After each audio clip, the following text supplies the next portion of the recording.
المعصومين المظلومين الذين أذهب الله عنهم الرجس وطهرهم تطهيرا.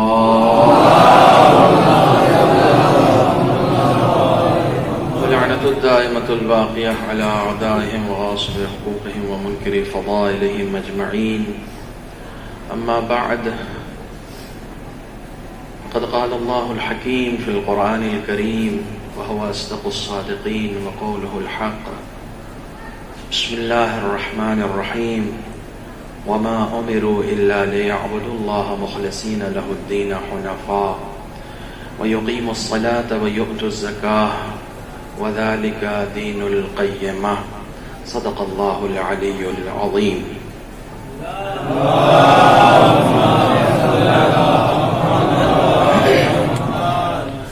برادران عزیز، ظاہر 4 سال کے بعد سالانہ مجلس میں دوبارہ حاضری کا موقع میسر ہوا ہے. ایک مکمل مجلس آپ تمام حضرات نے سماعت کر لی ہے. ظاہر ہے کہ یہ گرمی اور دھوپ اور بھوک ہر چیز کا وقت ہے، لیکن الحمدللہ ابھی بھی ہمارے مزاج اور ہماری فطرت جو ہے وہ اہل بیت کے ذکر سے سیر ہوتی ہے. اس لیے ہماری رغبت جو ہے اس ذکر کی طرف اسی طریقے سے بنی ہوئی ہے. خدا کرے اسی طریقے سے ہمارا یہ عشق جو اہل بیت کے حوالے سے ہے یہ مسلسل پروان چڑھتا رہے، چونکہ جو کچھ بھی ہمارے درمیان دین باقی ہے وہ اسی عشق کی بنیاد پر باقی ہے جو اہل بیت علیہ الصلوۃ والسلام کا ہمارے اندر پایا جاتا ہے. میں نے ایک مختصر سی آیہ کریمہ کو 30ویں پارے میں ایک چھوٹا سا سورہ ہے، سورہ بینہ، اور اسی سورے کو میں نے عنوان کلام قرار. میں نے اتفاق سے جو آیت پڑھی ہے، مجھے کتنا خوبصورت مقدمہ مل گیا. میں نے جو آیت پڑھی ہے اس میں خداوند عالم نے عبادت کی طرف بلایا ہے. وَمَا أُمِرُوا إِلَّا لِيَعْبُدُوا اللَّهَ. ہم نے اور کسی چیز کا حکم نہیں دیا مگر یہ کہ عبادت کا. اور میں ہمیشہ، اب کسی نے جسے کہا جاتا ہے کہ لائیو مجلس کہیں سے سن لی ہو یا یوٹیوب پہ سن لی ہو تو نہیں معلوم، لیکن میں اس علاقے میں پہلی مرتبہ یہ بات عرض کر رہا ہوں. میں ہمیشہ یہ کہتا ہوں کہ میں قرآن مجید میں جہاں جہاں بھی عبادت کے روٹ ورڈ سے جتنی بھی لفظیں آئی ہیں میں ہمیشہ اس کا ترجمہ عبادت نہیں کرتا ہوں، بندگی کرتا ہوں. عبادت کے مترادف ایک لفظ اردو میں پایا جاتا ہے جسے بندگی کہا جاتا ہے. کیوں ترجمہ کرتا ہوں بندگی؟ اس لیے کرتا ہوں کہ جب جب آپ عبادت کا ترجمہ کریں گے تو عبادت کے ساتھ ایک عبادت گاہ کا تصور آتا ہے. عبادت کی ہے تو کہاں کی؟ مسجد میں کی، امام باڑے میں کی، فلاں جگہ کی. ٹھیک ہے، ہمیشہ عبادت کے ساتھ عبادت گاہ کا تصور آتا ہے. لیکن جب آپ بندگی کہتے ہیں تو بندگی کے لیے ذہن کبھی کسی عبادت گاہ کے تصور کی طرف نہیں جاتا، صرف بندے کی طرف جاتا ہے. بندگی کا مطلب ہی یہ ہوتا ہے تم جہاں بھی رہو خدا کے بن کے رہو. صرف مسجد میں خدا کا رہنا کمال نہیں ہے، صرف امام باڑے میں حسین کا رہنا کمال نہیں ہے. تم جہاں بھی ہو حسین کے وفادار رہو، جہاں بھی ہو خدا کے وفادار رہو. ہم لوگوں کے بچپن میں مجھے یاد ہے، چونکہ بات اس وقت آ گئی ہے اس لیے عرض کر رہا ہوں، جو لوگ جانتے ہیں وہ جانتے ہیں کہ میں زیادہ چیخ چلا نہیں کرتا ہوں، میں اسی طریقے سے باتیں کرتا ہوں. بچپن میں جب موبائل کا زمانہ اتنا نہیں تھا، ٹیلی فون ہوتے تھے گھروں پہ، تو اس زمانے میں مجھے یاد ہے کہ ہمارے ہاں گھروں میں جو ٹی وی ہوتا تھا، بڑا سا ٹی وی ہوتا تھا، اس کے اوپر محرم میں غلاف چڑھا دیا جاتا تھا. آپ کے یہاں بھی ہوتا ہوگا کہ صاحب 2 مہینے 8 دن تک اب یہ اس کا تار وار سب نکال دیا گیا. ڈش تو اتنا ہوتا بھی نہیں تھا، وہ انٹینا وغیرہ ہوتا تھا اس زمانے میں. تو اس زمانے مجلس نہیں آتی تھی. ایک شام غریبہ کی کبھی کبھی آتی تھی تو اس کے لیے کھولا جاتا تھا پھر، ورنہ پورے 2 مہینے 8 دن تک ہمارے یہاں ٹی وی بند رہتا تھا. میں اس بچپنے میں سوچتا تھا کہ یہ 2 مہینے ٹی وی کیوں بند ہوتا ہے.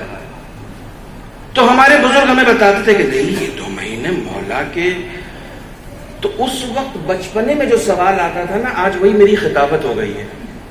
بچپنے میں میرے ذہن میں یہ سوال آتا تھا کہ یہ ٹی وی کیوں بند ہوئی ہے؟ تو لوگ کہتے تھے محرم کی وجہ سے بند ہو گئی ہے. تو میں نے کہا کیا جو چیز محرم میں حرام ہے کیا محرم کے بعد حلال ہو گئی ہے؟ کیا وہ چیزیں محرم کے بعد حلال ہے کہ ٹی وی کھل گئی؟ نہیں، وہ گانا جو محرم میں حرام ہے وہی محرم کے بعد بھی حرام ہے. تو یہ حلال تو ہوا نہیں. میں نے تو کہا پھر ٹی وی ہمیشہ کے لیے بند رکھو، چونکہ اس میں کوئی اچھی چیز آپ تھوڑی دیکھ رہے ہیں. جو چیز دیکھ رہے ہیں بھائی، ہم نے حدیث سنی ہے، حلال محمد حلال الی یوم القیامہ وحرام محمد حرام الی یوم القیامہ. جو حلال محمدی ہے وہ قیامت تک حلال ہے، اور جو حرام محمدی ہے وہ قیامت تک حرام ہے. تو پھر یہ محرم میں ہی ٹی وی کیوں بند ہو رہی ہے؟ اس کے علاوہ بھی بند ہو رہی ہے. تو بعد میں لوگوں نے بتایا کہ نہیں صاحب، وہ امام حسین کے احترام میں بند ہوتی ہے. توجہ رکھیے گا میں کہاں لے جانا چاہ رہا ہوں آپ کو. امام حسین کے احترام میں بند ہوتی ہے. یہ بات بھی میرے سمجھ میں بہت بعد میں آئی کہ شیعہ وہ نہیں ہوتا ہے جو سیزن میں احترام کرے، شیعہ وہ ہوتا ہے جو ہمیشہ احترام کرے. صلوات پڑھیں محمد و آل محمد.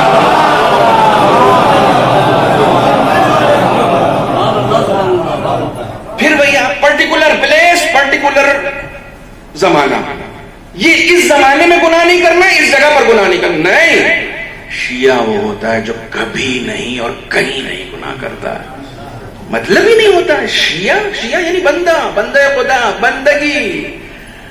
اقبال کہتے ہیں مشغول حق ہوں بندگی بوتراب میں. یہ بندگی بوتراب کا کیا مطلب ہے؟ جو بندگی بوتراب کا مطلب علامہ اقبال نے سمجھایا ہے. لوگ کہتے سننی دے. علامہ اقبال نے بندگی بوتراب کا مطلب سمجھایا. کہتے ہیں مشغول حق ہوں بندگی بوتراب میں. آپ اگر صحیح معنوں میں ابو تراب کے ہو گئے تو آپ حق پر ہیں. آپ اگر صحیح معنوں میں علی کے ہو گئے تو آپ ہمیشہ بندگی میں ہیں اور خدا کی بندگی میں. مشغول حق ہے. آپ کام کیا کرنا ہے؟ صرف علی کے ہو جانا ہے. علی کا ہو جانا ہی کسی کو خدا کا بنا دیتا ہے. بندگی جہاں بھی رہو خدا کی بندگی کرو، جس حال میں بھی ہو خدا کی بندگی کرو. اس کے علاوہ تم سے کچھ مطالبہ کیا ہی نہیں گیا. اب دوسرا سوال یہ پیدا ہوتا ہے کہ میں کیوں بندگی کروں؟ بندگی میں کیوں کروں؟ دیکھیے یہ دنیا، چونکہ یہ شعبان المعظم کا مہینہ ہے، لہذا مجھے کہنے دیجئے کہ یہ دنیا خدا نے بنائی کیوں ہے؟ کیوں بنائی ہے؟ کبھی ہم نے غور کیا کیوں بنائی؟ ہم سے کچھ لوگ کہتے ہیں مولانا اللہ کا فضل و کرم ہے، ماشاءاللہ سے 4 بیٹیاں تھیں، چاروں کی شادی کر دی، اب فارغ ہو گیا ہوں، کوئی کام نہیں ہے. بیٹیوں کی شادی کرنے خدا نے آپ کو بھیجا ہے؟ 4 بیٹیاں تھیں، چاروں کی شادی. ارے 2 لڑکے تھے، دونوں ماشاءاللہ سے نوکری سے لگ گئے، اب فارغ ہو گئے. بیٹوں کو نوکری میں لگانے کے لیے بھیجا خدا نے. ہمیں خدا نے کس لیے بھیجا ہے یہاں پر؟ مولانا ایک زمین خریدی تھی، بڑی مشکل سے اس میں مکان بن گیا، اب سکون ہے. مکان بنانے آپ آئے؟ آپ مکان بنانے آئے؟ ہم کیوں آئے ہیں؟ مکان بنانے آئے ہیں. کمال یہ ہے کہ جس نے بھیجا ہے وہ خود لامکاں ہے اور ہم اس دنیا میں آ کے مکان بنانے کی فکر میں ہیں. اپنے اندر لامکانی پیدا کرو تاکہ وہ تمہیں کسی مکان پر لے جا کر مقیم کر دے. تم اپنے اندر وہ لامکانی تو پیدا کرو. تم ان چیزوں کے لیے، تم مادیات کے لیے نہیں آئے ہو. تمہارا مرتبہ اس سے کہیں زیادہ بلند و بالا ہے. خدا بند عالم نے اس دنیا میں ہمیں بھیجا ہی ہے اپنی بندگی کے لیے. میں ایک دوسری آیت پڑھوں، بہت مشہور آیت ہے، بچوں کو یاد ہوگی. آدھی آیت میں پڑھوں گا، آدھی آیت آپ پڑھیں گے. میں نہ نعرے لگواتا ہوں، نہ واہ واہ کہلواتا ہوں، نہ کبھی آپ کی طرف اشارے کرتا ہوں کچھ تو بولو کچھ نہ بولو، صرف سنو. ٹھیک ہے؟ آپ سننے آئے، میں سنانے آیا ہوں، سناؤں گا میں. آدھی آیت میں پڑھتا ہوں، آدھی آیت آپ پڑھیں. وما خلقت الجن والانس احسنتم. خدا آپ کو قرآن کی قرآت کرنے کا بھی ثواب دینا. الا لیعبدون. ہم نے جن و انس کو پیدا ہی نہیں کیا مگر کیوں؟ آپ کہیں گے عبادت کے لیے، میں کہوں گا بندگی کے لیے. بندگی کے لیے پیدا کیا ہے. جہاں بھی رہو خدا کے بندے بن کے رہو. خدا کی بندگی میں رہو, اس کی بندگی, جہاں بھی رہو خدا کے وفادار رہو. تم کس چیز پہ بھروسہ کرو گے؟ کس چیز پہ؟ فوج پہ, حکومت پہ, دولت پہ, سلطنت پہ, طاقت پہ؟ ان ساری چیزوں پہ فرعون بھروسہ کر رہا تھا. جیتا کون؟ فرعون جیتا یا موسیٰ جیتے؟ موسیٰ کے پاس تھا کیا؟ ایک عدد ڈنڈا, اس کے علاوہ کچھ نہیں تھا, مگر وہ ڈنڈا موسیٰ کیا ایک عدد عصا پوری فرعون کی فرعونیت پر بھاری پڑ گیا, کیونکہ فرعون کی سلطنت اس کی تھی, موسیٰ کا ڈنڈا خدا کا تھا. صلوات پڑھیں محمد و آل محمد.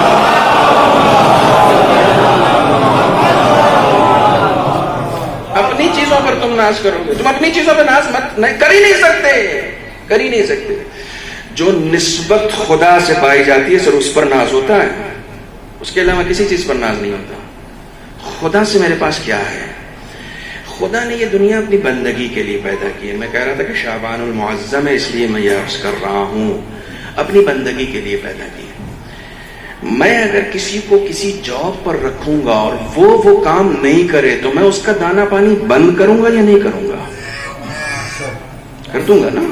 بہت آرام سے سنیے گا, بہت اچھا سن رہے ہیں آپ. آ جائیے رضوی صاحب, آپ باہر ہی بیٹھیں گے؟ ہاں ٹھیک ہے, آپ کرسی پہ بیٹھیں. صلوات پڑھیں محمد و آل محمد. میں بہت سامنے کا سوال آپ سے کر رہا ہوں. آپ نے کسی کو جاب پر رکھا کہ فار ایگزامپل بہت چھوٹی سی جاب, یہ لو تمہیں یہ کمپیوٹر لو, یہ کتاب لو, اسے کمپوز کرنا ہے. آپ شام میں گئے, شام میں پورا صفحہ ویسے ہی کا ویسے ہی رکھا تھا, کچھ کمپوز نہیں کیا اس نے. آپ اس کو تنخواہ دیں گے؟ نہیں دیں گے نا. جس کام کے لیے جب پیدا کیا وہ کام ہو ہی نہیں رہا ہے تو پھر اجرت کیسی؟ خداوند عالم نے ہمیں کیوں پیدا کیا ہے؟ بندگی کے لیے. بندگی ہم کر رہے ہیں؟ نہیں کر رہے ہیں. ناطقہ ہمارا بند ہو گیا؟ نہ, بند نہیں ہوا, مل رہا ہے. کیوں مل رہا ہے؟ کیونکہ کوئی ایک ہے جو بندگی کر رہا ہے. کاش میں اپنی بات پہنچا سکوں کہ میں کیا عرض کر رہا ہوں. کوئی ایک ہے اس دنیا میں ایسا جو بندگی ویسی کر رہا ہے جیسی خدا چاہتا ہے. ہم سوچ رہے ہیں کھانا ہمیں مل رہا ہے, ہم سوچ رہے ہیں ہواؤں میں دم ہماری وجہ سے, ہم سوچ رہے ہیں ہم یہ سانس جو لے رہے ہیں خدا نے یہ ہوا ہماری وجہ سے رکھی. نا, آپ پڑھیے زیارت جامع کبیرہ پڑھیے, وَبِيُمْنِهِ رُزِقَ الْوَرَىٰ, آپ کے دم سے کائنات کو رزق مل رہا ہے. ایک ہے جو بندگی کر رہا ہے. خداوند عالم نے رزق کا دروازہ اس کے لیے کھولا ہے, اس کے طفیل میں سب کو مل رہا ہے. نہیں, جو لوگ کھیتی کرتے ہیں وہ میری بات اچھی طریقے سے سمجھیں گے, جو گارڈننگ کرتے ہیں وہ میری بات اچھی طریقے سے سمجھیں گے. ایک گملہ لے کر آئے, اس میں لگایا گلاب کا پھول, اب وہ بڑا ہوا, رشت کرنے لگا, اس میں پھول آیا, تو آپ کا دل ہوا کہ سینچائی کریں, اس میں کھاد ڈالیں, اس میں پانی ڈالیں. آپ پانی ڈالنے گئے, دیکھا اس پیڑ کے ارد گرد بہت سارے جنگل بھی نکل آئے ہیں. پانی کس کو دے رہے ہو؟ گلاب کے پھول کو دے رہے ہو یا جنگلوں کو دے رہے ہو؟ آپ کہیں گے مولانا پیڑ کو ہی خوب پانی دیا جا رہا ہے, گلاب کے درخت ہی کو پانی دے رہے ہیں. یہ جو ان کو مل رہا ہے وہ اس کے طفیل میں مل رہا ہے. صلوات پر محمد و آل محمد. ایک ہے جو بندگی کر رہا ہے, اسی کے صدقے میں وَبِيُمْنِهِ رُزِقَ الْوَرَىٰ, آپ ہی کے دم سے کائنات کو رزق مل رہا ہے. تو ان کی وجہ سے خدا بند نہیں کر رہا ہے, ورنہ بند کر دیتا. یہ بھی تو ایک دلیل ہے ان کے وجود کی. ان کے وجود پر ایک دلیل یہ بھی کہ کائنات چل رہی ہے. لولا الحجہ لساخت الارض بأہلہا. یہ ساری دلیلیں ہیں اس بات پر کہ خدا کائنات کا نظام اگر چلا رہا ہے تو کوئی نہ کوئی حجت خدا اس روئے زمین پر موجود ہے جس کے دم پر یہ کائنات واقعی ہو. ورنہ کائنات مٹ جاتی, حجت خدا نہ ہوتا تو زمین غرق ہو جاتی, دھس جاتی, ختم ہو جاتی. جو فرما رہے ہیں خدا نے ہمیں بندگی کے لیے پیدا کیا ہے. تم سوچتے ہو کہ تم دولت کما لیتے ہو تو خود کو مضبوط بنا لیتے ہو, تم شہرت پا لیتے ہو تو تم مضبوط ہو جاتے ہو.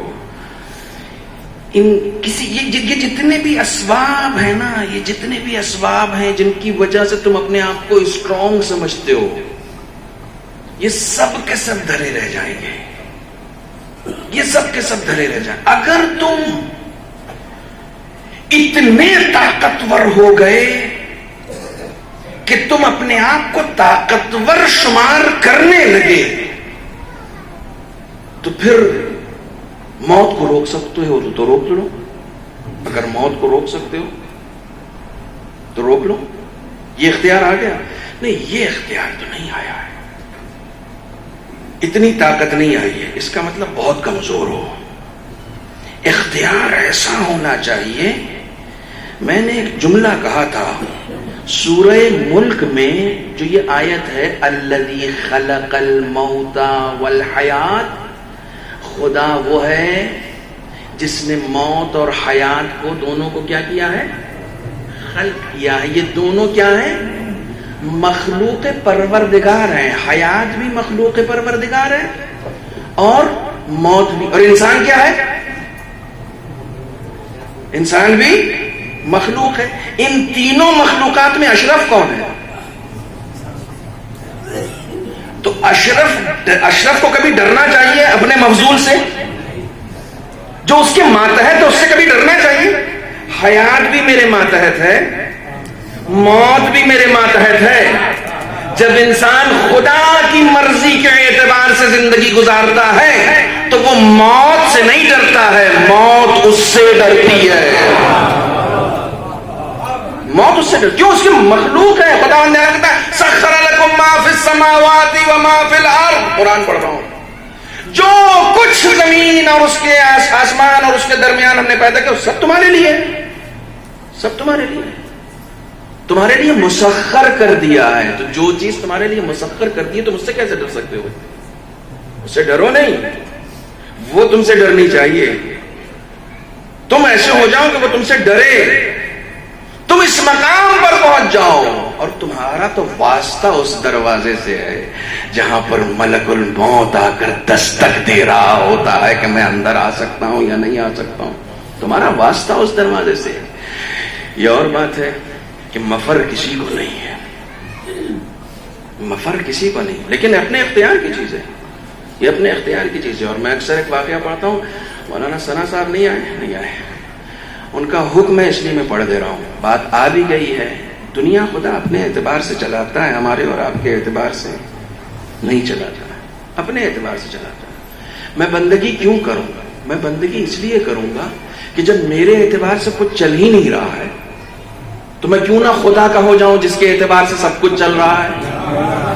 جب میں خدا کا ہو جاؤں گا تو پھر میرے اعتبار سے سب کچھ چلنے لگے گا، کیونکہ میں خدا کا ہوں۔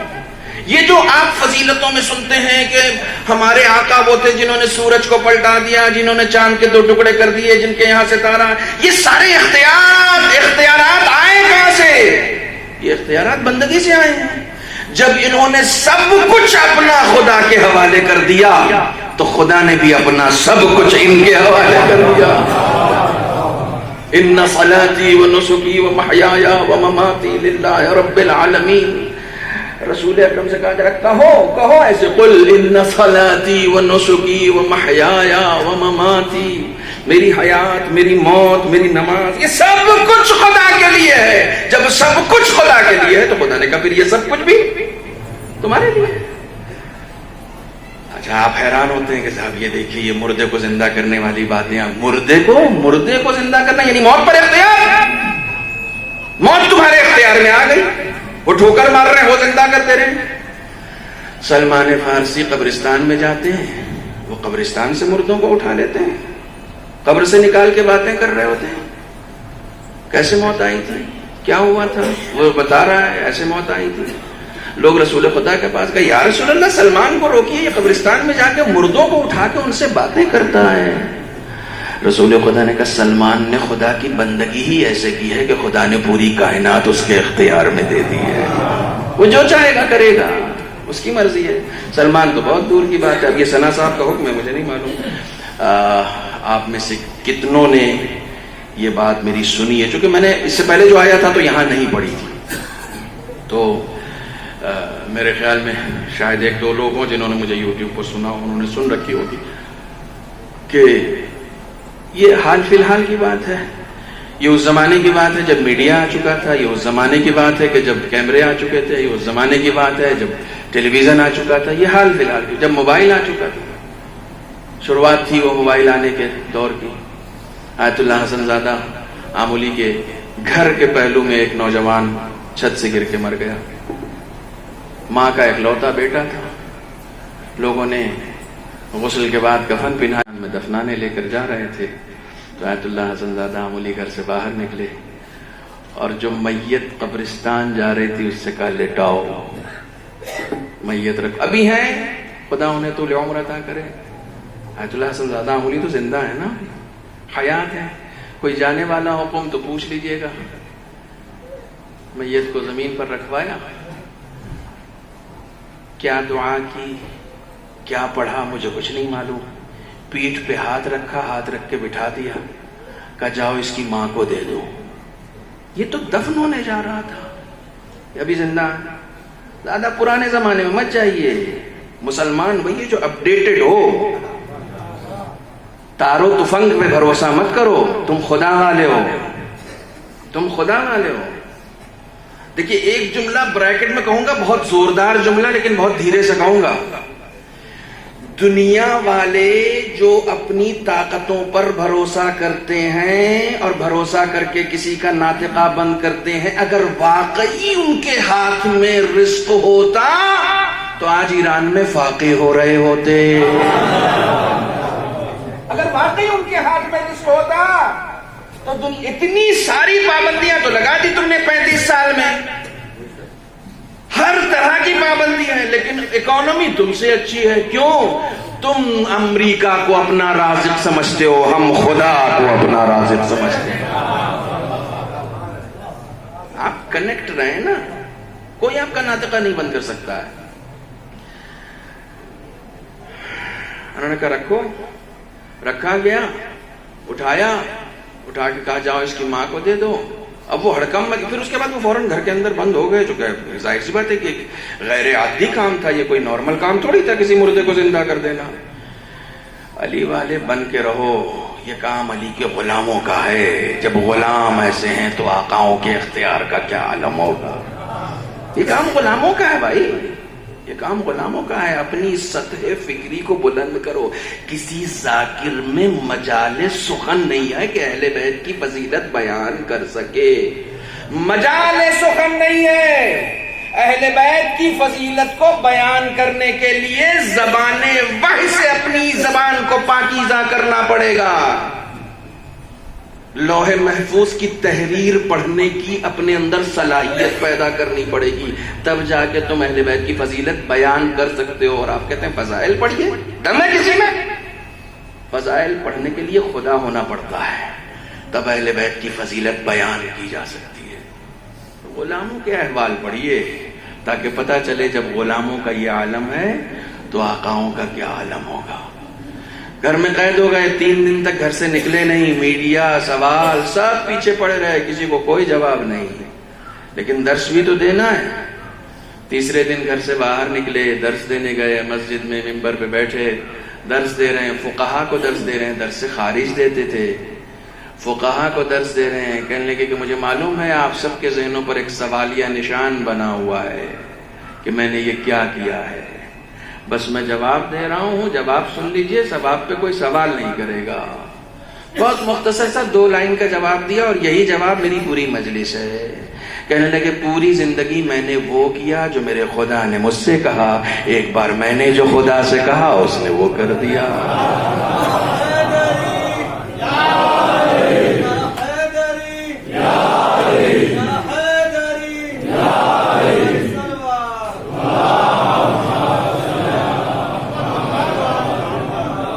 پوری زندگی میں نے وہ کیا. ہمارے یہاں پرابلم کیا ہو گئی ہے؟ ہمارے یہاں پرابلم یہ ہو گئی ہے کہ ہم خدا کا جو پوزیٹو رول ہماری زندگی میں، البتہ اس کا سارا رول پوزیٹو ہی ہے، نگیٹو ہے نہیں. خدا کے جو کرم ہماری زندگی میں ہے اس کی طرف ہماری نظر بالکل بھی نہیں ہے. اور کیا حال، ہمارا لاک ڈاؤن کے بعد بہت برے حالات ہو گئے، باہر پریشان ہیں. زبان پہ شکر ختم ہو گیا ہے. اور کیسی کٹ رہی؟ ارے مت پوچھو، نوٹ بندی نے تو کمر توڑ دی. اچھا، جیسے کہ پتہ نہیں کتنے نوٹ تھے ان کے پاس کہ ان کی کمر ٹوٹ گئی. جب انسان کا بھروسہ نوٹوں پہ ہوتا ہے نا تو وہی نوٹ اس کی کمر بھی توڑ دیتے ہیں. جب بھروسہ خدا پہ ہوتا ہے تو پھر ہمیشہ تناور درخت کی طرح کھڑا رہتا ہے. خدا پہ بھروسہ کرو. نوٹوں پہ کہاں بھروسہ؟ نوٹوں پہ کیسا بھروسہ؟ نوٹوں پہ بھروسہ امریکہ کر رہا ہے. کیا حالت ہو گئی. جو ڈرون دنیا میں صرف 5 ہیں اسے حسینی جیالوں نے زمین پہ اتار لیا. 5 ہیں وہ ڈرون، صرف 5. روس کا راڈار اسے ریڈ نہیں کر پاتا ہے، پڑھ نہیں پاتا کہ ہمارے آسمان پہ اڑ رہا ہے. انہوں نے اتار لیا. توجہ دیجیے گا، انہوں نے اتار لیا. اتار کے فون کر کے بتایا کہ ہم نے اتار لیا. انہوں نے کہا نہ، ہو ہی نہیں سکتا، ہمارا والا تو تم دیکھ نہیں سکتے، اتارو گے کہاں سے؟ تو انہوں نے دکھا دیا. یہ ہے نا، انہوں نے دکھا دیا، دیکھو ہاں یہ تو وہی ہے. یہ تم نے کیسے اتار لیا؟ ساری دنیا سمجھ رہی معجزے سے اتارا ہوگا. اللہ والوں کا ملک ہے نا، تو معجزے سے اتارا ہوگا. میں ہمیشہ کہتا ہوں خبردار، ہمارے آقاؤں نے اپنا خرچہ معجزے سے نہیں چلایا تو غلام کہاں سے چلائیں گے؟ معجزے سے نہیں اتارا، ٹیکنالوجی سے اتارا ہے. ٹیکنالوجی سے اتارا ہے، معجزہ وجہ نہیں. حضرت علی اپنا پیٹ معجزے سے بھرتے تھے، محنت کر کے بھرتے تھے. ہماری کیا توقعات ہیں؟ مسجد میں گئے، امام باڑے میں گئے، علم چکر مولا کوئی معجزہ کر دیجیے. ارے معجزہ اپنی زندگی میں انہوں نے کیا نہیں، تمہارے لیے کرتے. کہاں ہے معجزہ؟ معجزہ تمہارے لیے ہے ہی نہیں، تم معجزہ طلب کر رہے ہو. تم تو ان کے ہو. معجزہ غیروں کے لیے ہوتا ہے، اپنوں کے لیے نہیں. یہ جملے، اس جملے میں پوری مجلس تھی. معجزہ ہوتا ہی ہے توحید، نبوت، امامت، رسالت، ان چیزوں کو کے ثبوت کے لیے معجزہ ہوتا ہے. کافر انکار کر رہا ہے، وہ نہیں مان رہا ہے، کہتا میں ایسے نہیں مانوں گا، کوئی معجزہ دکھائیے، تب وہ معجزہ دکھاتے ہیں. معجزہ منکروں کے لیے ہوتا ہے، مومنوں کے لیے نہیں ہوتا ہے. لہذا ان سے معجزہ طلب مت کرو، ان کی پیروی اور بندگی کر کے خود کو دنیا کے لیے معجزہ بنا لو. صلوات پڑھے محمد والے.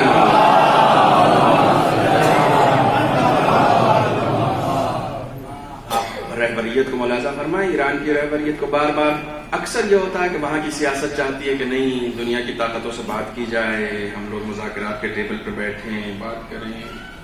رہبریت ہمیشہ مخالف ہے اس بات کی. کہا ان سے مذاکرات کریں گے؟ نہیں ہو سکتی ان سے بات چیت. مسلح پر بیٹھنے والے ان سے بات کریں گے؟ ہو ہی نہیں سکتا ہے. جن کے یہاں نفاق پایا جاتا ہو ان سے ہم باتیں نہیں کرتے ہیں، انہیں ہم ریجیکٹ کرتے ہیں. ہم خدا والے ہیں. آپ خدا والے ہیں، پہلے آپ کو یہ باور کرنا پڑے گا. جس دن آپ یہ باور کر لیں گے کہ آپ خدا والے ہیں، یقین جانیے لوگ دنیا سے لوہا لے سکتے ہیں، آپ سے نہیں لے سکتے. جس دن آپ کو یہ باور ہو گیا، آپ کو یہ باور ہو گیا کہ آپ خدا والے ہیں، آپ دنیا میں کسی چیز پر بھروسہ نہیں کر سکتے. میں دیکھیے جو باتیں سوچ کر آیا تھا، ابھی تو وہاں میں شروع بھی نہیں ہوا ہوں. یہ مقدمے میں بات آگے بڑھتی چلی جا رہی ہے. جس دن آپ کو یہ باور ہو گیا، خدا بند عالم ایک نبی سے بھی ترک اولا برداشت نہیں کرتا ہے. جناب یوسف کو جب کنویں میں ڈال رہے تھے نا ان کے بھائی، تو وہ ہنس رہے تھے. چھوٹے سے تھے، ہنس رہے تھے. تو ان کے بھائیوں نے کہا ہنس کیوں رہے ہو، ہم کنویں میں ڈال رہے ہیں تمہیں. تو کہا ہنس اس لیے رہا ہوں کہ میں سوچتا تھا جس کے 10 بھائی ہوں اسے کون ہاتھ لگائے گا، وہی 10 بھائی میرے دشمن ہو گئے. میں اس لیے ہنس رہا ہوں کہ تھوڑی دیر کے لیے خدا کو چھوڑ کر بھائیوں پہ بھروسہ کر لیا تو کیا حال ہو گیا. خدا نے نبیوں کو نہیں چھوڑا ہے، آپ کو کہاں سے چھوڑ دے گا.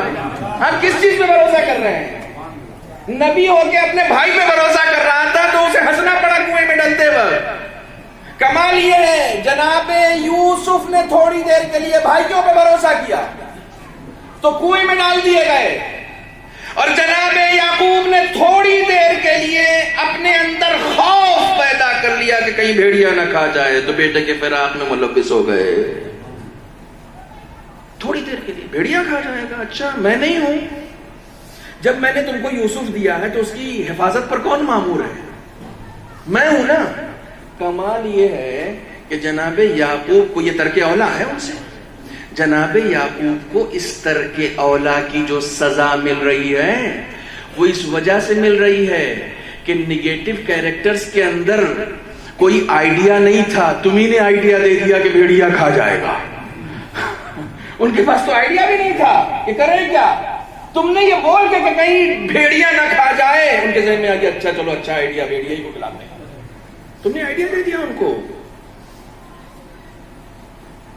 تمہیں میری حفاظت پر یقین نہیں ہے, تمہیں میری سلطنت پہ یقین نہیں ہے کہ میں بچے کا محافظ ہوں. تھوڑی دیر کے لیے کہہ دیا فراق جاؤ, اب نہیں ملے گا بیٹا, نہیں ملے گا. ملے گا. یہ جو بولا ہے اس کے بعد جو پھر یہ جو ترک اولا ہوا ہے نا, اس کا ہجر تو تمہیں جھیلنا پڑے گا نا, فراق تو برداشت کرنا پڑے گا نا. انتظار انہی کو کرنا پڑتا ہے جو ناقدری کرتے ہیں. سمجھو, ناقدری جتنی طولانی ہوتی جائے گی انتظار اتنا طولانی ہوتا جائے گا. توبہ ایک راستہ ہے اپنے انتظار کو ختم کرنے کا. ہمارے لیے اس سے بڑا کوئی عذاب نہیں ہو سکتا کہ ہم زندہ ہیں, ساری دنیا کو دیکھ رہے ہیں اور اپنے امام کو نہیں دیکھ رہے ہیں. اس سے بڑا کوئی عذاب ہو سکتا ہے؟ غیبت ایک عذاب ہے, عذاب ہے. خدایا جتنے لوگ اس مجلس میں آئے ہیں, جتنی خواتین ہیں, جہاں جہاں بھی شیعیان حیدر کرار ہیں, اسی رمضان المبارک میں ان سب کی آنکھوں کو امام کے ظہور سے منور فرما دے.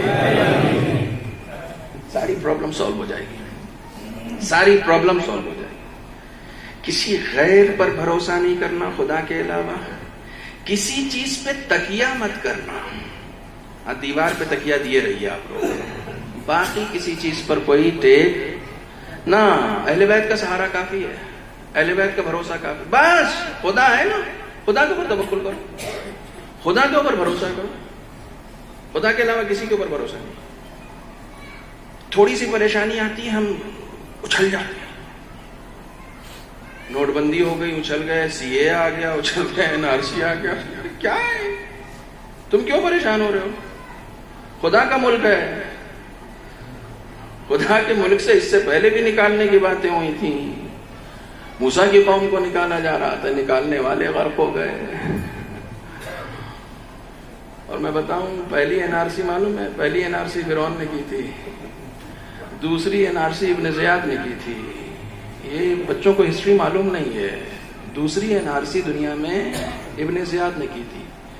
یہ جو امام حسین کے مقابلے میں اتنی بڑی فوج آ گئی تھی کربلا میں, یہ کہاں سے آئی تھی, کہاں سے آئی تھی؟ یہ علماء بیٹھے ہوئے ہیں, محققین ہیں, ہسٹری پڑھنے والے لوگ ہیں. میں دعوت دے رہا ہوں آپ کو, جا کے سرچ کیجئے گا. آفیشیل جو فگر ہے وہ 30,000 کا ہے اور میکسیمم 1 لاکھ.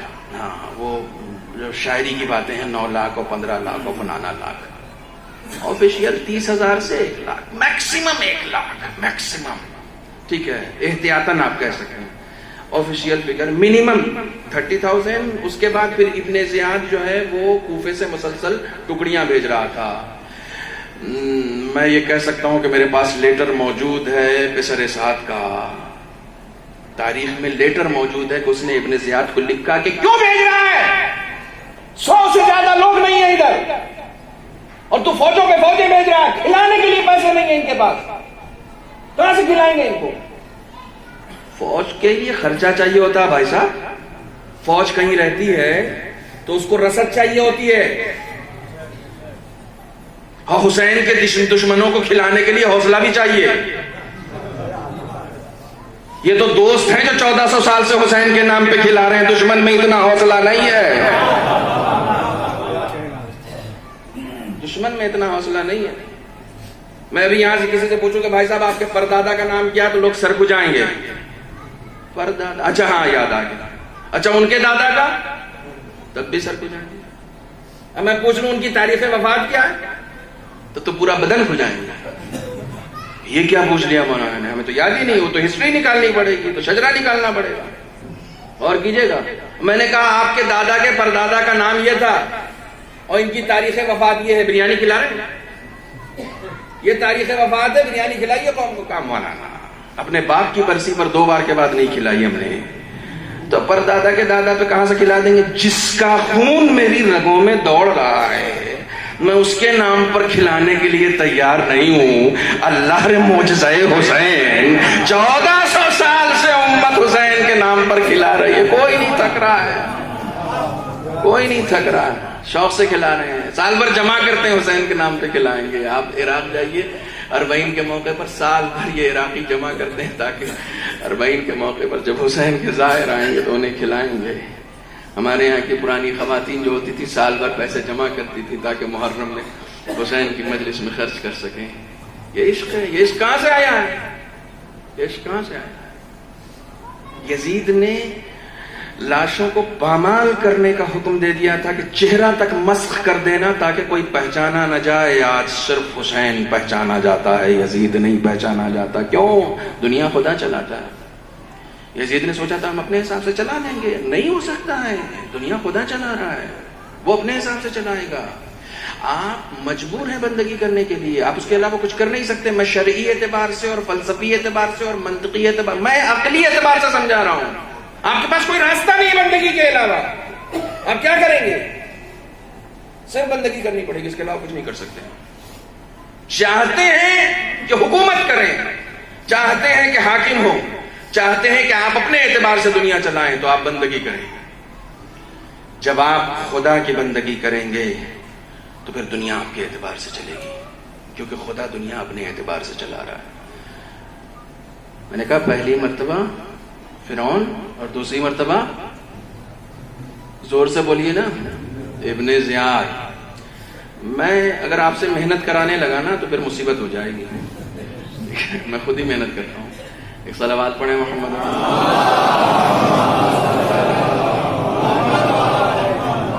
میں آپ کو واقعہ بھی سنا دیتا ہوں, کیسے کیسے لوگ ہیں, کیسے کیسے کیریکٹرز ہیں. شبس ابن ربیع صفین میں ساتھی تھا امام مولا کائنات کا, کربلا میں آ کے امام حسین کے قاتلوں میں شامل تھا. ٹھیک ہے, جنگ جمل کے ساتھی مولا کائنات کے, کربلا میں آ کے ابن زیاد کی فوجیوں میں, بشر سعد کی فوجیوں میں شامل. کیوں؟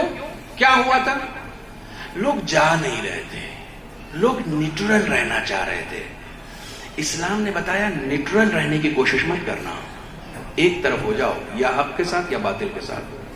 یہ نہیں ہو سکتا کہ نہ ادھر جھگڑا ہو رہا ہے, 2 لوگ جھگڑا کر, نہیں بھیا ہم کو مطلب نہیں, ہم کسی کی طرف نہیں ہیں. کسی کی طرف نہیں رہنے والے بیچ والے ہوتے ہیں. بیچ والوں کا کیریکٹر نہ دنیا میں اچھا ہوتا ہے نہ آخرت میں اچھا ہوتا ہے. کسی ایک طرف تم کو رہنا پڑے گا, ڈیسائیڈ کرو کہاں ہو تم. کچھ لوگ نیوٹرل رہنا چاہتے ہیں, نہیں ہم حسین سے لڑنے نہیں جا سکتے, ہم یزید کا بھی ساتھ نہیں دیں, نیوٹرل. ابن زیاد نے آ کے انہیں دھمکایا.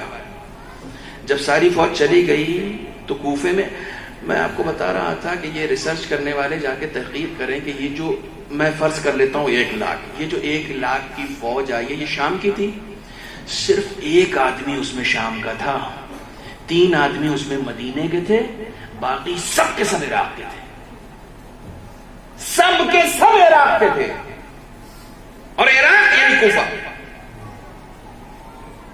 جب یہ 30,000 کا لشکر پہ سر سعد لے کر گیا تھا, اس کے بعد پھر ابن زیاد نے محنت کی, کہا نہیں یہ 30,000 کا لشکر کم ہے, یہ حسین ہے, یہ علی ابن ابی طالب کا لال ہے, اس سے لڑنا اتنا آسان نہیں ہے, زیادہ سے زیادہ فوج بھیجو. تو اس نے پھر کوفے کا چکر لگایا مائک لے کے, اور اس کے بعد ہر جگہ اعلان کیا کہ بنی امیہ سے اپنی حمایت کا اعلان کرو, نہیں تو کوفے سے باہر کر دیں گے سب کو. سمجھ گئے کوفے سے باہر کر دینے کا مطلب؟ ارضیتم بالحیات الدنیا, قرآن کہتا تم دنیاوی زندگی پر راضی ہو گئے کہ نہیں, کہیں ایسا نہ ہو کہ گھر بار چھوٹ جائے تو چلو, چاہے حسین سے ہی مقابلہ کیوں نہ کرنا پڑے. جب انسان کی زندگی میں خدا نہیں ہوتا ہے تو وہ ہر ایرے غیرے ندھو خیرے کا ڈر اپنے دل میں سما لیتا ہے، اور جس کے دل میں خدا ہوتا ہے وہ دشمن کی آنکھوں میں آنکھیں ڈال کر بھی کہتا ہے کہ دیکھ میرے مولا نے کہا ہے کہ مجھے اسی پیڑ پر پھانسی دی جائے گی تو اسی پیڑ پر پھانسی دی جائے گی۔ اسے اتنا یقین ہوتا ہے کہ یہ اگر پیڑ کٹوا بھی دے گا تو پھر پیڑ اگ جائے گا، کیونکہ مولا نے یہ کہا ہے۔ یہ یقین اپنے دل میں، یہ یقین جب تک یہ یقین نہیں آئے گا اس وقت تک نہ مسلمان ہونے کا فائدہ ہے اور نہ مولائی ہونے کا فائدہ ہے۔ یقین، یقین، بندگی کا آغاز ہی یقین سے ہوتا ہے، یہیں سے آغاز ہوتا ہے۔ اپنی زندگی میں کسی بھی چیز کو اثر انداز نہ سمجھنا۔ کوئی بھی چیز میری زندگی میں اثر انداز نہیں ہے، صرف خدا ہے، خدا کے علاوہ کچھ نہیں ہے۔ یعقوب ہجر جھیل رہے ہیں، کیا ہوا؟ بیٹا نہیں آئے گا، آئے گا، چونکہ تم نے انتظار کی لذت اٹھائی ہے، چونکہ تم نے اب لذت میں کیا کہوں، چونکہ تم نے انتظار جیسی عبادت کی ہے تو پھر ہم نے لیا تو بچپن میں تھا، واپس عزیز مصر بنا کر کروں گا۔ آپ سمجھ رہے ہیں؟ واپس عزیز مصر بنا کر کروں گا۔ اب یوسف واپس آ گئے، کیا سلسلہ ہے، کیا سلسلہ ہے اور کیا طریقہ کار ہے خدا کا۔ ہر ایک دیکھیے، جناب یعقوب کو بھی سزا ملی۔ اب یہ سزا لفظ کہنا تھوڑا سا مناسب نہیں لگتا نبی کے لیے، لیکن ترک اولا کا بھگتان کرنا پڑتا ہے۔ جناب یوسف کو بھی بھگتان کرنا پڑا، اور 2 بار کرنا پڑا۔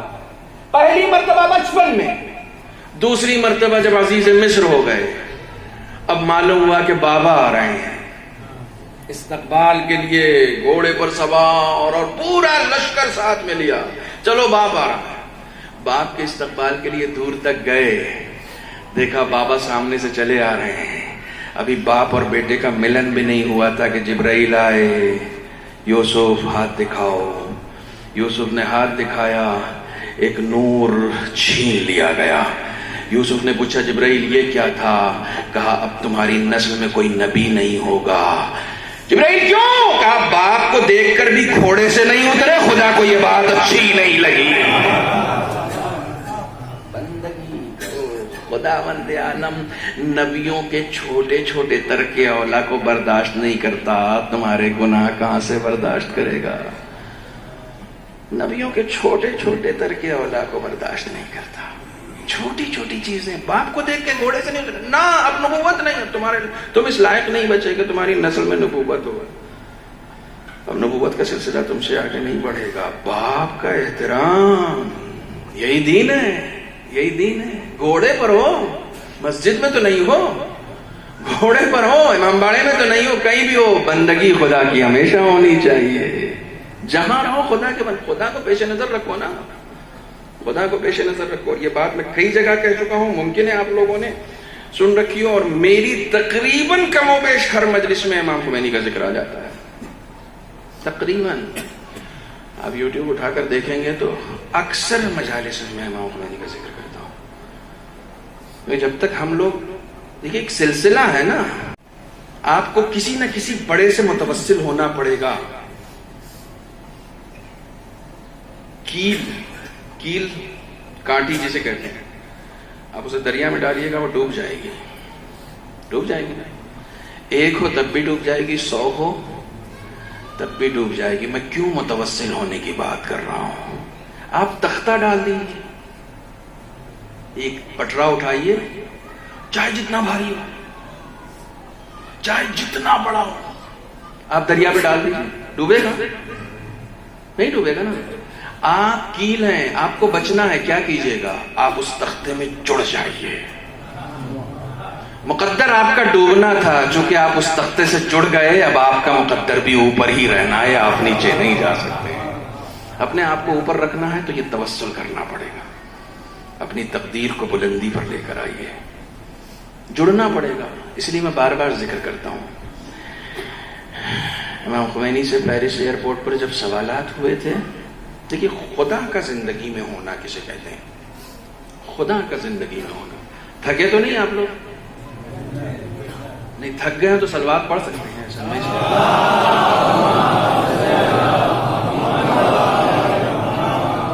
مجھے تو آپ کو معلوم میں تو تھکوں گا نہیں, میں تھکنے والا کوئی کام کرتا نہیں. ٹھیک ہے, میں تھکنے والا کوئی کام نہیں کرتا ہوں. جس ممبر پہ مطلب ہم جیسے لوگ بیٹھ جاتے ہیں وہ ممبر کئی سال چلتا ہے. ممبر بھی جلدی ہلتا نہیں. ایئرپورٹ پہ ان سے پوچھا گیا کہ آپ انقلاب لے آئیں گے؟ میں کہا پتہ نہیں. کہا آپ تہران ایئرپورٹ پہ لینڈ کر جائیں گے؟ میں نے کہا پتہ نہیں.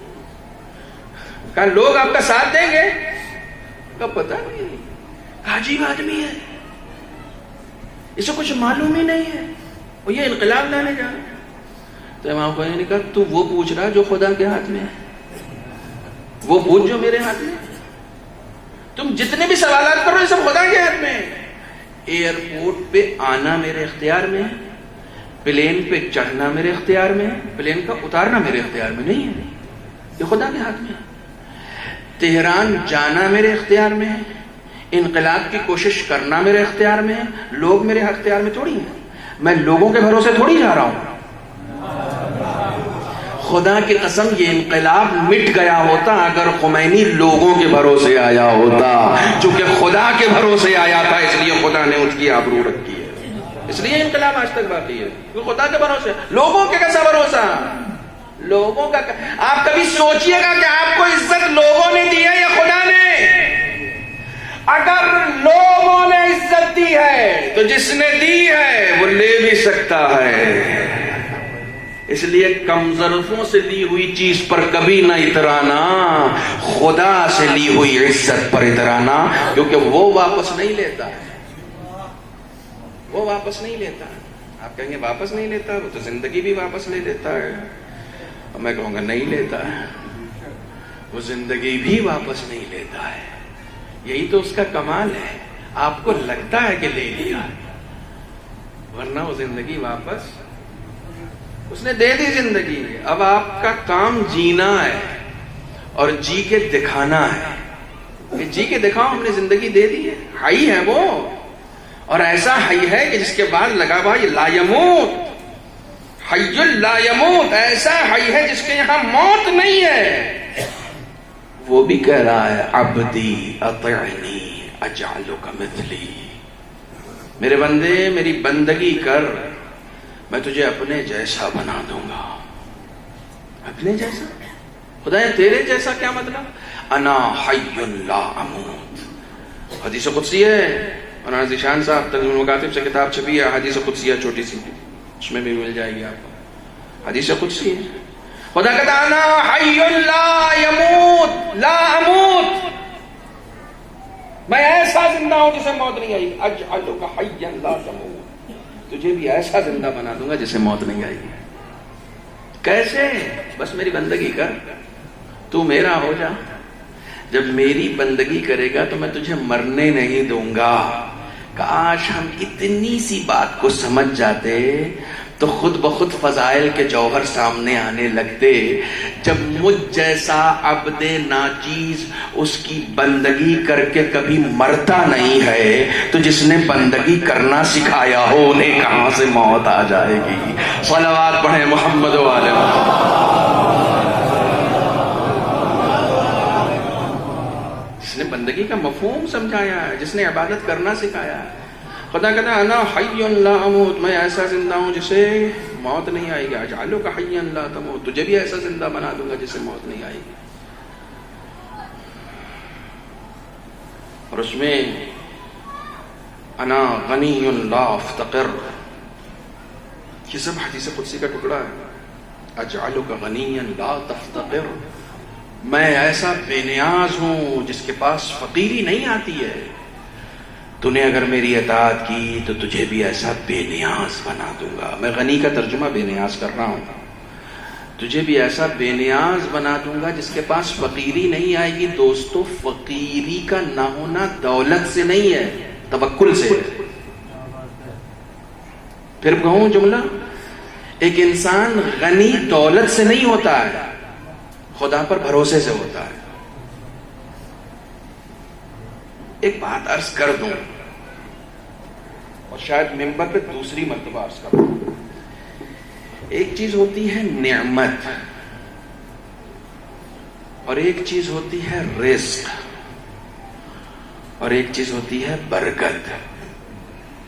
پوری طریقے سے آپ لوگ متوجہ ہیں؟ جی ہاں. نعمت، رزق اور سب لوگ بولیں برکت. ہاں، یہ بھی ایک برکت ہے. ہر وہ چیز جو آپ کو ملی ہے وہ کیا ہے؟ نعمت. اس میں سے جو آپ کا حصہ ہوئی ہے وہ رزق ہے، اور وہ حصہ اگر خدا کی راہ میں صرف ہوا ہے تو بابرکت ہے. نہیں، بات نہیں پہنچی. آپ 1 کلو سیب خرید کے لائے، یہ کیا ہے؟ نعمت. 1 کلو میں چھوٹا سیب تھا تو 6 چڑھا. 6 سیب آپ کے کیا ہیں؟ یہ آپ کے مجلس سننے کا انداز بھی ایسے ہی، اس طرح کی مجلس آپ سنتے نہیں ہیں، اس لیے آپ کو تھوڑا سا میں اپڈیٹڈ ذاکر نہیں ہوں، میں کیا کروں. 6 سیب جو ہے وہ کیا ہے آپ کے لیے؟ اس میں سے 1 آپ نے کھایا، وہ آپ کا. یہ 5 کیا ہوئے؟ یہ آپ کا نہیں نا. بیٹا کھائے گا تو اس کا ہوگا، بیوی کھائے گی تو اس کا ہوگا، پڑوسی آ گئے تو ان کا ہو گیا. کمال ہے، رزق کسی اور کا تھا، آپ کے گھر میں آ گیا. یہ نعمت تو ہو سکتا ہے، رزق نہیں ہو سکتا ہے. نعمتوں پر نہیں اترایا جاتا ہے، رزق پر اترایا جاتا ہے، کیونکہ رزق آپ کے مقدر میں ہوتا ہے. ورنہ کئی مرتبہ ایسا ہوتا ہے کہ رزق کسی اور کا ہوتا ہے اور بینک میں آپ کے رکھا ہوتا ہے. ہوتا ہے نہیں ہوتا ہے؟ بیچارے مر گئے، 3 تو پلاٹ چھوڑ کے گئے، 1 بھی وارث نہیں ہے. رزق کسی اور کا تھا، نعمت ان کو مل گئی، ان کے مقدر میں تھا نہیں، تو جس کا تھا خدا نے وہاں پہنچا دیا. خدا کے حساب سے چلو، اپنے حساب سے دنیا کو چلانے کی کوشش مت کرو.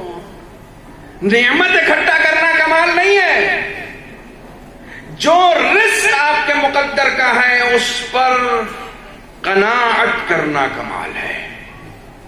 میرے والد صاحب کا شعر ہے، عالم دین بھی تھے، شاعر بھی تھے.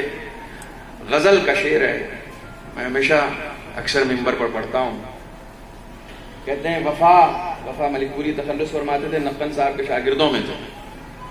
وفا لباس قناعت کی ہے یہ پرکاری، وفا لباس قناعت کی ہے یہ پرکاری. فقیر شہر ہوں لیکن امیر لگتا ہوں، فقیر شہر ہوں لیکن امیر لگتا ہوں. یہ قناعت کی پاور ہے.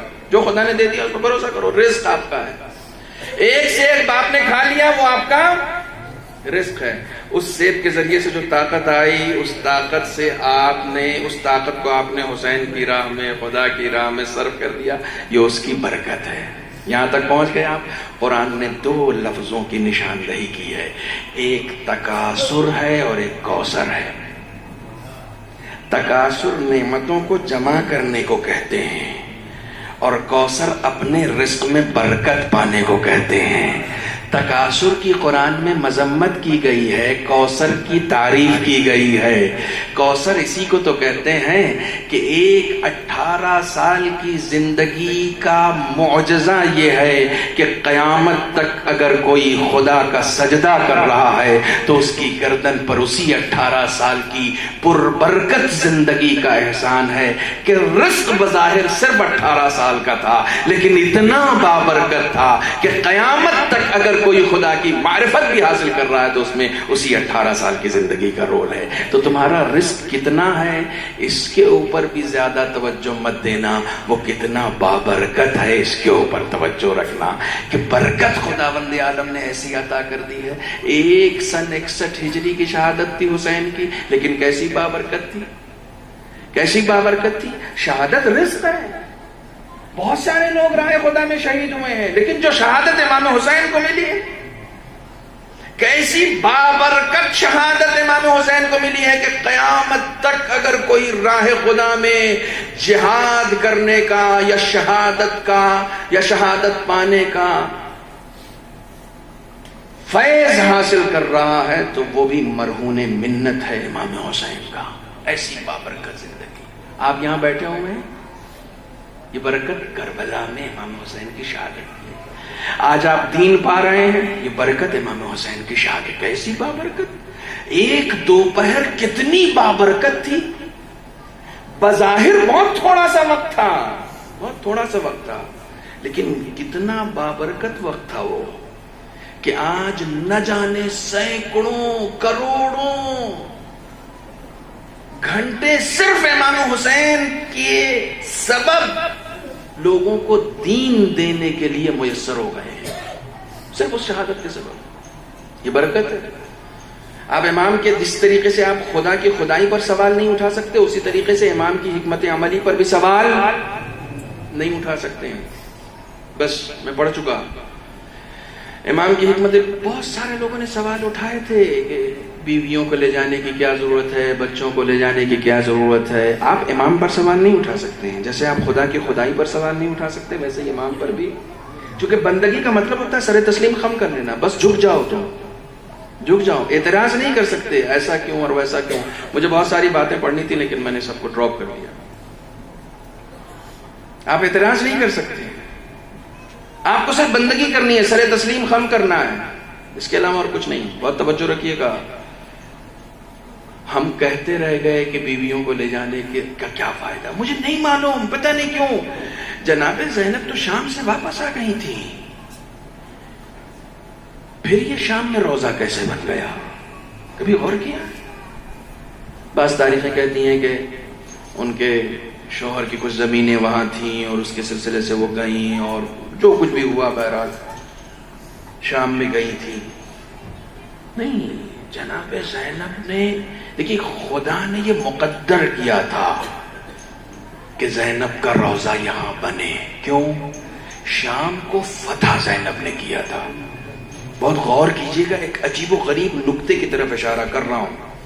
بندگی کے بھی اپنے اثرات ہوتے ہیں, امام کی حکمت عملی کے بھی اپنے اثرات ہوتے ہیں. یہ جو مرکز وحی ہے نا, مرکز وحی, جہاں پہلی مرتبہ وحی نازل ہوئی, جو خانہ خدا ہے, جو زادگاہ مولا کائنات ہے, جو محمد مصطفیٰ کے پیدا ہونے کی جگہ ہے, مرکز وحی ہے. آج آپ وہاں چلے جائیے, وہاں کوئی علی کا نام لینے والا نہیں ہے, وہاں اذانوں میں علی کا نام نہیں لیا جاتا. لیکن جو مرکز علی کی دشمنی میں پنپا تھا, جوان ہوا تھا, بڑا تھا, وہاں آج بھی مسجدوں سے اشہد ان علی ولی اللہ کی آوازیں بلند ہو رہی ہیں. آپ سمجھ سکتے ہیں امام کی حکمت عملی کو. یہ زینب کبریٰ کا اعجاز تھا کہ جہاں علی کے دشمن تربیت دیے گئے تھے, وہاں بھی آج مسجدوں سے اشہد ان علی ولی اللہ کی آوازیں آ رہی ہیں, جہاں دشمن تربیت دیے گئے تھے. یہ اعجاز ہے جناب زینب کبریٰ کا, یہ حکمت عملی ہے. توجہ فرما رہے ہیں. بہرحال مجھے باتیں بہت ساری عرض کرنی تھیں, لیکن اب چونکہ دوسری مجلس میں ایسے بھی تھوڑی سی تھکان زیادہ ہو جاتی ہے. انشاءاللہ پھر کسی موقع سے حاضر ہوا تو ضرور عرض کروں گا. معال مجلس ذکر اہل بیت ہے, معال مجلس, چونکہ ہم امام حسین کی مصیبتوں کا ذکر ہی اس لیے کرتے ہیں کہ یہ آنسو ہمارے گناہوں کو پاک کرتے ہیں. ہم اپنی نمازوں پر, ہم اپنی بندگی پہ بھروسہ ہی نہیں کر سکتے ہیں. ہم اپنی بندگی پہ بھروسہ نہیں کر سکتے کہ ہم خدا کے سامنے ناز کریں. کوئی ہم میں سے ایسا ہے جو میدان محشر میں جا کے یہ کہہ سکے کہ معبود میری کوئی بھی نماز قضا نہیں ہوئی اور ساری نمازیں میں نے اپ ٹو ڈیٹ پڑھی ہیں بالکل, اور مجھے نمازوں کی وجہ سے نجات دے دے؟ کوئی ہے ایسا؟ کوئی یہ دعویٰ کر سکتا؟ ہم جانتے ہیں ہماری نمازیں کیا تھیں. ہمارے علماء کہتے ہیں کہ کئی مرتبہ ایسا ہوگا کہ میدان محشر میں جا کر ہم اپنی نمازوں کی وجہ سے شرمندہ ہوں گے کہ یہ نماز پڑھی ہم نے خدا کے لیے, یہ بھیجا ہے. جب نماز کی اصلی شکل ہمارے سامنے آئے گی تو ہم اپنی نمازوں پر شرمندہ ہوں گے. ہم ہر چیز پر شرمندہ ہو سکتے ہیں, لیکن عشق اہل بیت پر ہم کبھی شرمندہ نہیں ہو سکتے. ہمارے پاس جو دولت ہے, یہ دولت عشق اہل بیت کی دولت ہے. لہذا روایتوں میں بہت تاکید کی گئی ہے، بہت تاکید کی گئی ہے، چونکہ یہ زمانہ امام کی ولادت کا زمانہ ہے اور ہمارے زندہ امام کی جو ہمارے اوپر ناظر ہے، لہٰذا میں کچھ درد دل کرتے ہوئے کربلا چلنا چاہتا ہوں۔ ہمارا پردے میں بیٹھا ہوا امام جو ہے نا، وہ بھی بہت مظلوم ہے، بہت مظلوم ہے۔ جانتے ہیں کیوں مظلوم ہے؟ کئی مرتبہ میرے ایک ایران کے ذاکر ہیں، خطیب ہیں، بڑے نامور خطیب ہیں، انہوں نے بہت اچھا جملہ کہا۔ انہوں نے کہا کئی مرتبہ تو مجھے لگتا ہے کہ امام حسین سے زیادہ مظلوم میرے وقت کا امام ہے۔ جانتے ہیں کیوں؟ کیونکہ امام حسین کے پاس کربلا میں 72 ایسے لوگ تھے جو ان کی نصرت کر سکتے تھے۔ امام زمانہ کے لیے کون سا ایسا ناصر ہے؟ ہم نے تیار کیا اپنے آپ کو، ہم حبیب بنے ہیں، ہم نے کوشش کی ہے اپنے آپ کو بنانے کے لیے۔ جب ہم نے ہی نہیں کی تو ہم کس کے اوپر بھروسہ کر رہے ہیں؟ جمعے کا دن آتا ہے، گزر جاتا ہے، ہم یاد تک نہیں کرتے اپنے امام کو اور کہتے ہیں کہ ہاں ہم منتظر ہیں ان کے، ہم ناصر ہیں ان کے۔ اگر اپنا انتظار کبھی چیک کرنا ہو، کبھی اپنا انتظار چیک کرنا ہو نا، تو جس حالت میں بھی تم رہو، جو لوگوں کے درمیان رہتے ہو، تنہائی کی بات نہیں کر رہا ہوں، جب تم لوگوں کے درمیان رہتے ہو تو جس حالت میں رہو، اس حالت میں امام کا سامنا کرنے کی صلاحیت اگر تمہارے اندر پیدا ہو گئی ہے تو تم منتظر ہو۔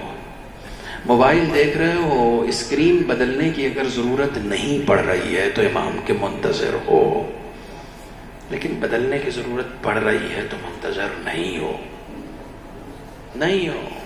الاجل کہنے سے کوئی فائدہ نہیں ہے، کوئی فائدہ نہیں۔ مومن کی علامتوں میں سے ایک علامت یہ بتائی گئی، الورع فی الخلوہ، تنہائی میں متقی ہوتا ہے، بھیڑ میں تقوی اختیار کرنا کمال نہیں ہے، اکیلے میں متقی رہنا کمال ہے۔ اگر میں اپنے آپ سے پوچھوں، میں آپ سے کیوں پوچھوں گا؟ اگر میں نامدار عباس سے پوچھوں کہ نامدار عباس آپ امام کے منتظر ہیں، آپ نے پچھلے جمعے سے لے کر اس جمعے تک کتنے ایسے کام کیے ہیں جس کی وجہ سے آپ یہ کہہ سکیں کہ یہ امام کے انتظار کی علامتوں میں سے ایک علامت ہے، یہ کام میں نے اپنے امام کے لیے کیا، میں کیا کر سکتا ہوں؟ میں نے کوئی رابطہ بنایا ہے اپنا، میں نے کوئی ارتباط بنانے کی کوشش کی ہے؟ آپ یہ سوچ رہے ہیں کہ نہیں بہت بڑی منزل طے کرنی پڑے گی امام سے ملنے کے لیے، نہ کوئی منزل، کوئی کوہ خضر پہ نہیں چڑھنا ہے، کوئی کوہ ابو قبیس پہ نہیں چڑھنا ہے، کوئی ہمالیہ پہ نہیں چڑھنا ہے امام سے ملنے کے لیے۔ ایک چھوٹا سا دروازہ ہے جس کو توبہ کا دروازہ کہتے ہیں، جیسے ہی اس دروازے پہ انسان دستک دیتا ہے وہ اپنا ہاتھ امام کے ہاتھ میں دے دیتا ہے۔ جیسے آپ سوچتے ہیں آپ کا ماضی پورے دیں گے؟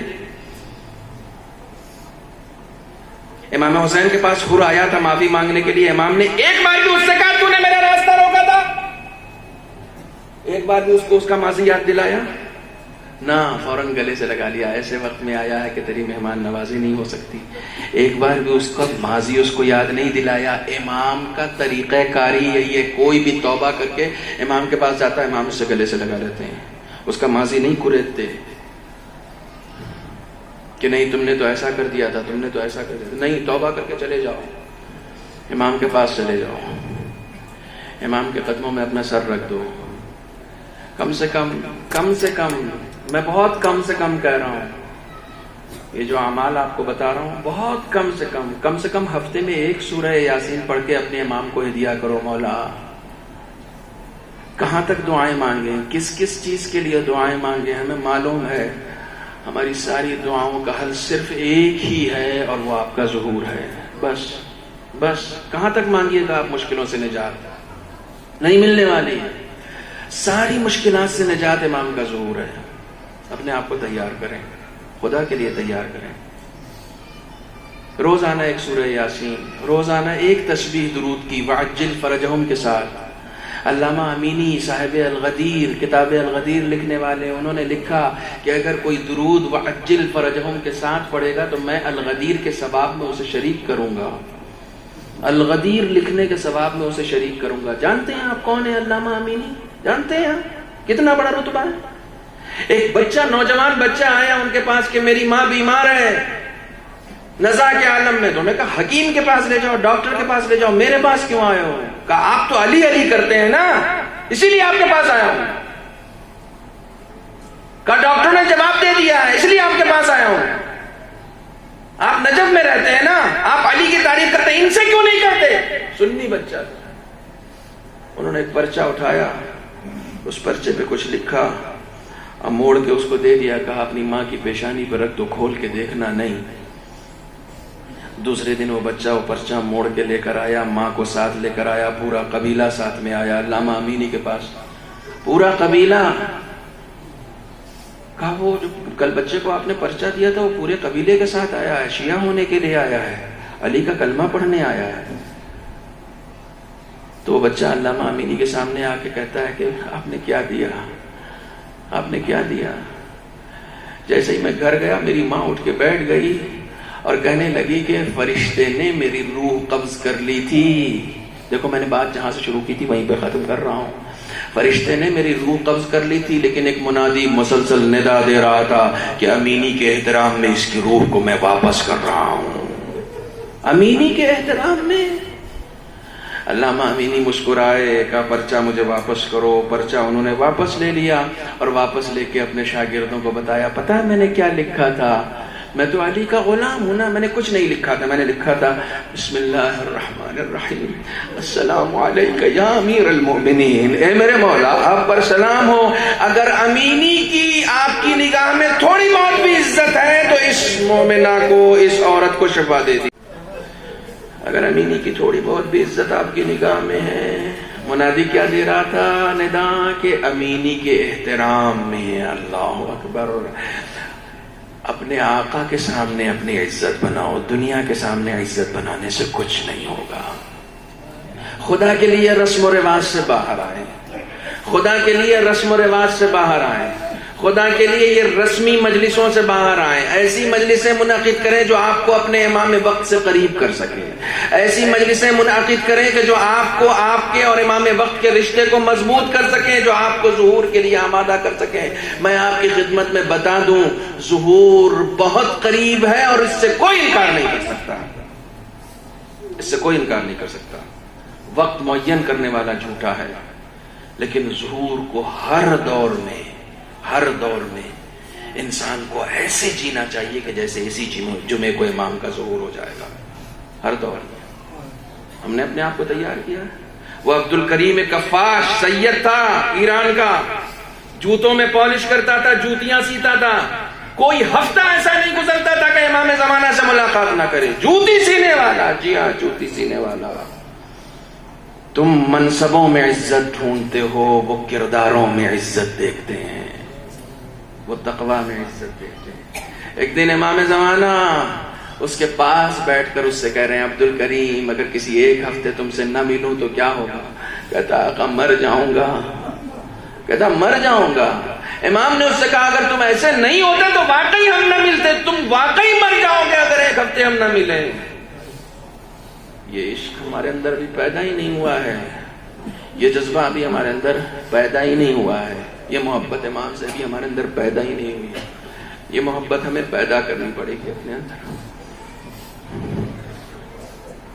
تم اگر ایسے نہیں ہوتے تو تم واقعی ہم ملتے ہی نہیں. تم ایسے ہو، تم ایسے ہو. عبد الکریم سے پوچھا گیا کہ تم نے ایسا کیا کام کیا ہے؟ میں نے کسی کی زندگی میں نہیں دیکھا، اتنے لوگوں کی امام سے ملاقاتیں سنی ہے، کسی کی زندگی میں نہیں دیکھا کہ کوئی امام سے مزاح بھی کرتا ہو. عبد الکریم کی زندگی میں دیکھا امام سے مزاح تک کرتا تھا یہ شخص. اس مرتبے پر فائز تھا، اتنی بلندی پر. امام نے امتحان کہاں سے لیا؟ جوتا سی رہا. امتحان کہاں سے لیا؟ جوتا لا کے دے دیا. کہا یہ جوتا سی دو. کہا 3 جوتے کے بعد آپ کا نمبر ہے. کہا تم مجھے پہچانتے ہو میں کون ہوں؟ یہ پہلا امتحان تھا. کہا تم مجھے پہچانتے ہو میں کون ہوں؟ کہا آپ امام زمانہ بھی ہوں گے تو 3 جوتے کے بعد ہی نمبر آئے گا، عدالت کا تقاضا یہی ہے. امام کو چاپلوسی پسند نہیں ہے، امام کو عدالت پسند ہے. امام کو عدالت پسند ہے. تم اپنے اندر عدالت لے کر آؤ، امام تمہارے پاس خود آئیں گے. امام تمہارے پاس خدا نہیں ہے، امام تم کو جانے کی ضرورت نہیں ہے، تم کو جانے کی ضرورت ہے۔ آیت اللہ سیستانی حفظہ اللہ تعالی زندہ ہیں بھی، ان کے والد محمد باقر سیستانی 40 دن کا چلہ کیا امام زمانہ سے ملاقات کا، 40 دن کا مشہد روز جاتے تھے، حرم امام رضا میں چلہ کرتے تھے، زیارت عاشورہ کا چلہ تھا یا جو بھی چلہ تھا کہ امام سے ملاقات ہوگی۔ 40 دن پورے ہو گئے، ملاقات نہیں ہوئی، مشہد سے بہت افسردہ ہو کے حرم سے باہر آئے، نظریں جھکی ہوئی ہیں کہ آقا پتہ نہیں کیا ہو گیا، ملاقات کیوں نہیں۔ آیت اللہ سیستانی کے والد کی بات کر رہا ہوں، پتہ نہیں کیا ہو گیا، دیکھا ایک گھر سے نور ساطع ہو رہا ہے، حرم سے باہر آئے، دیکھا ایک گھر سے نور ساطع ہو رہا ہے، دوڑ کے گئے اس طرف، کہا کچھ خبر ہے ادھر؟ وہاں ہے تو پوچھا کیا ہوا؟ کہا ایک مومنہ کا انتقال ہو گیا ہے۔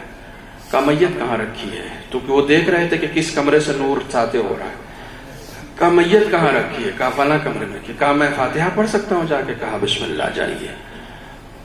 گئے فاتحہ پڑھنے کے لیے، کسی نے پیٹھ پہ ہاتھ رکھا، کہا سیستانی ہم سے ملنے کے لیے چلہ کرنے کی ضرورت نہیں ہے، خود کو کوئی مومن بنا لیتا ہے، ہم خود بخود اس کے پاس چلے جاتے ہیں۔ کہا اس مومنہ کو جانتے ہو؟ یہ مومنہ کون تھی؟ ہم اس مومنہ کے تشییع جنازہ میں آئے ہیں، امام وقت ہیں، ہم اس مومنہ کے تشییع جنازہ میں آئے ہیں۔ جب سے ایران کے بادشاہ نے حجاب کھینچنے کا حکم دے دیا اپنی فورس کو کہ کوئی بھی اگر پردے میں آئے تو اس کا حجاب کھینچ لو، جب سے یہ حکم دیا ہے 7 سال ہو گئے ہیں، 7 سال سے یہ عورت صرف اپنے حجاب کی حفاظت کرنے کے لیے گھر سے باہر نہیں نکلی ہے۔ کوئی دین کی ایسے حفاظت کرتا ہے تو پھر ہم اس کے تشییع جنازہ میں خود آتے ہیں۔ ہمیں امام زمانہ کے پاس جانا نہیں ہے، ہمیں امام زمانہ کو بلانا ہے، اور بلانے کے لیے ہمیں اپنے گھر کو پاکیزہ بنانا پڑے گا، اپنی فکر کو پاکیزہ بنانا پڑے گا، اپنے لباس کو پاکیزہ بنانا پڑے گا۔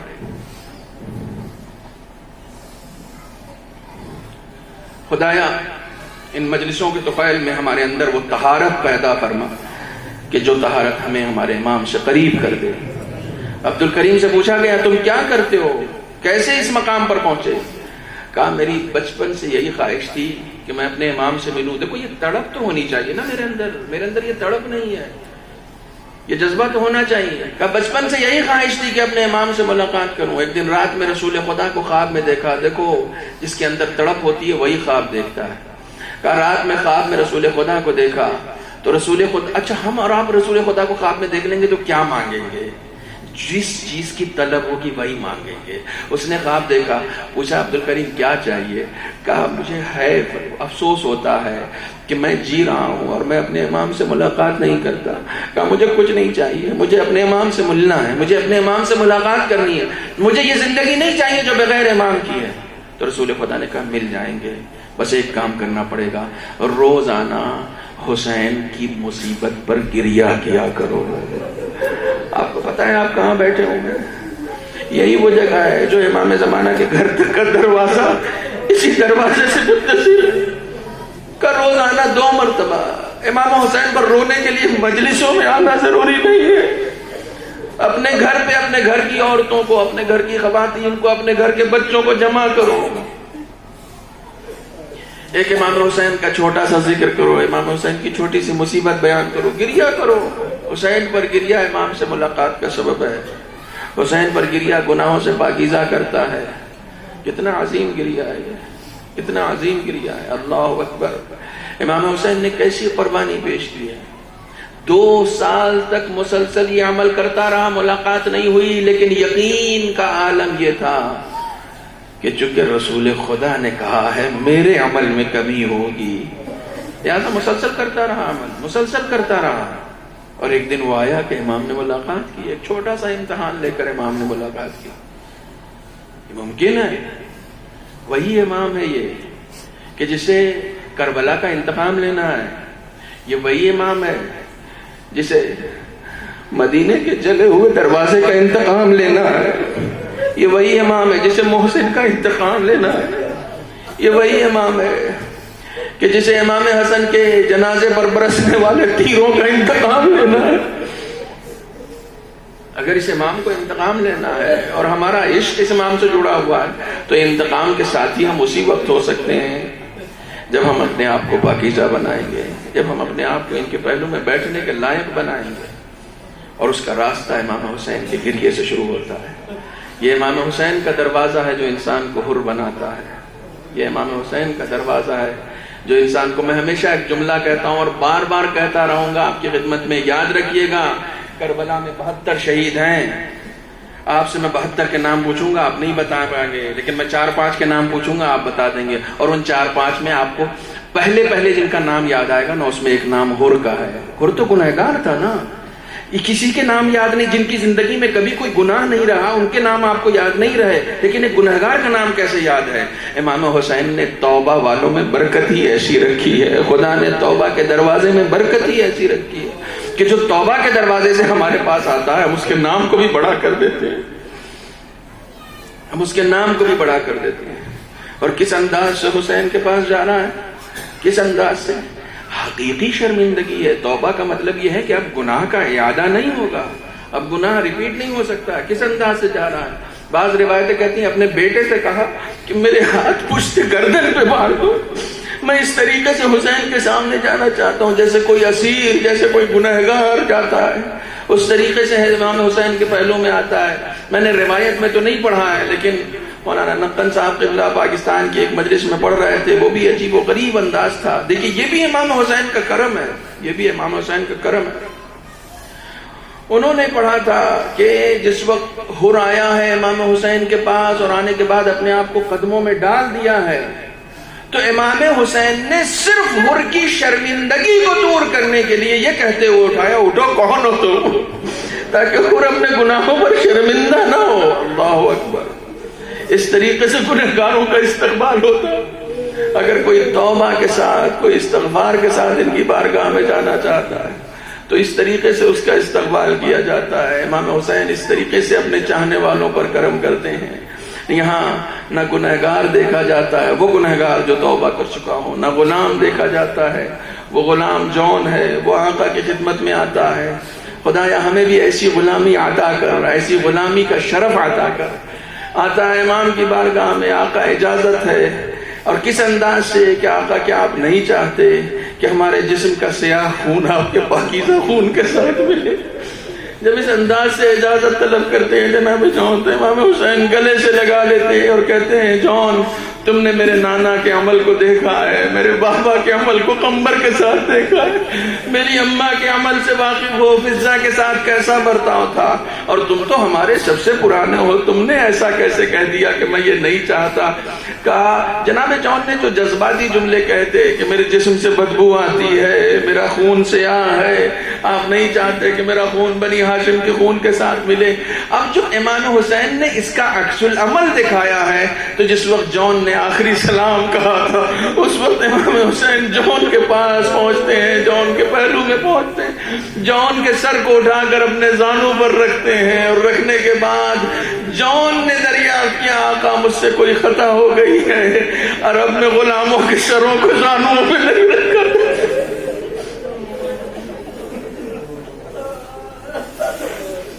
اور اب میں غلاموں کے سروں کو زانوں پر نہیں رکھا جاتا، جون نے اپنا سر زمین پہ رکھا، لیکن حسین کا کرم اس سے کہیں آگے بڑھا ہوا تھا۔ حسین نے پھر جون کا سر اٹھایا اور اٹھا کر اپنے زانوں پر رکھا، اور تاریخ کہتی ہے اس کے بعد حسین نے اپنا رخسار جون کے رخسار پہ اپنا رخسار رکھ دیا اور کہا جاؤ جون، نانا اپنے ہاتھوں سے تمہیں سیراب کریں گے، اور قیامت تک تمہارے جسم سے اب صرف خوشبو آئے گی۔ الا لعنت اللہ علی القوم الظالمین وسيعلم الذین ظلموا أي منقلب ينقلبون۔ بسم اللہ الرحمن الرحیم۔ اللهم كن لوليك الحجة ابن الحسن صلواتك عليه وعلى آبائه في هذه الساعة وفي كل ساعة، وليا وحافظا وقائدا وناصرا ودليلا وعينا حتى تسكن أرضك طوعا وتمتعه فيها طويلا۔ بارے خدایا بحق محمد وآل محمد امام زمانہ کے ظہور میں تعجیل فرما۔ معبود خود امام کا ارشاد ہے کہ ہمارے فرج کے لیے، ہمارے تعجیل کے لیے اور فرج کے لیے دعا کرو، کیونکہ یہ فرج میری نہیں، یہ تمہاری ہے۔ میرے ظہور سے میرا مسئلہ حل ہونے والا نہیں ہے، تمہارا مسئلہ حل ہونے والا۔ لہٰذا اپنی دعاؤں میں سب سے پہلی دعا یہی کریں کہ پالنے والے امام